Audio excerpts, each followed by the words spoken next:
2 থেকে 3 মিনিটের একটি ছোট গল্প শুনে যাবেন, আশা করি ভালো লাগবে। একটি ছেলে খুবই সাদাসিধা ছিল। সে একটি দোকানে চাকরি করত। ছেলেটির বেতন ছিল মাত্র 5,000 টাকা। ছেলেটির দোকানের সামনে দিয়ে প্রতিদিন একটি মেয়ে স্কুলে যেত। মেয়েটি প্রতিদিন বোরকা পরে যেত, কিন্তু প্রায়ই মুখটা খোলা থাকতো। একদিন হঠাৎ করে ছেলেটির নজর পড়লো মেয়েটির দিকে। এভাবে বেশ কয়েকদিন যাবার পর মেয়েটি বুঝতে পারলো ছেলেটি তাকে লক্ষ্য করে। মেয়েটিও বাঁকা চোখে ছেলেটির দিকে তাকাতে শুরু করলো। ছেলেটি মেয়ের চলাফেরা দেখে মুগ্ধ হলো।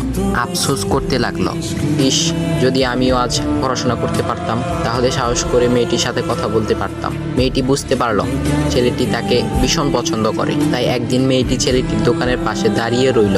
তখন ছেলেটি দুপুরের খাবার খাওয়ার জন্য দোকানের বাইরে আসে। সে চায়ের দোকানে গিয়ে 5 টাকার একটি রুটি খেয়ে পানি পান করে আসতে লাগলো।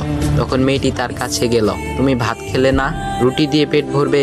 তখন ছেলেটি মেয়েটিকে দেখে অবাক হয়ে গেল। তখন ছেলেটি বলল, আমি ভাত খেলে আমার মা, বাবা আর ছোট বোনকে কি খাওয়াবো? মেয়েটি শিক্ষিত, তাই অল্পতেই বুঝে গেল।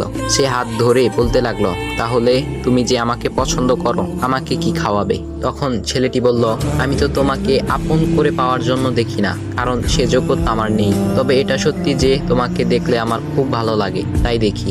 মেয়েটি ছেলেটির কথা শুনে চোখের পানি ধরে রাখতে পারলো না। সে বুঝে গেল ছেলেটির চরিত্র ও ভাবনা অনেক সুন্দর। সেদিন মেয়েটি চলে গেল।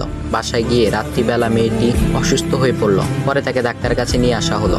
বলা হলো মেয়েটার 2টি কিডনি নষ্ট হয়ে গেছে। তখন মেয়ের বাবা ফোন করলো তার বন্ধুর ছেলেকে, যার সাথে বিয়ে দেওয়ার জন্য সে পাগল। কিন্তু মেয়েটি তার বাবার পছন্দের ছেলেকে বিয়ে করতে রাজি না, কারণ সে ছেলেটি টাকা থাকলেও কি হবে, তার চরিত্র খারাপ, সে লোভী।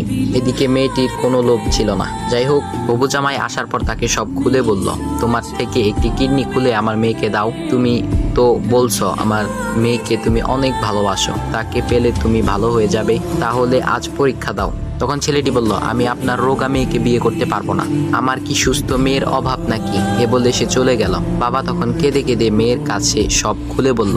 মেয়েটি বলল, বাবা তুমি কেঁদো না, একটা পথ এখনো আছে। আমাদের সামনে মোড়ে বড় একটা দোকান আছে না, তুমি সেখানে যাও। সেখানে যে তাইয়ুব নামের একটা ছেলে আছে, তাকে নিয়ে আসো, আমার কথা বলো। তখন মেয়েটির বাবা ছেলেটিকে নিয়ে আসলো। মেয়েটিকে দেখে ছেলেটির চোখ ভিজে পানি পড়তে লাগলো, কারণ মেয়ের বাবা তাকে সব খুলে বলেছে।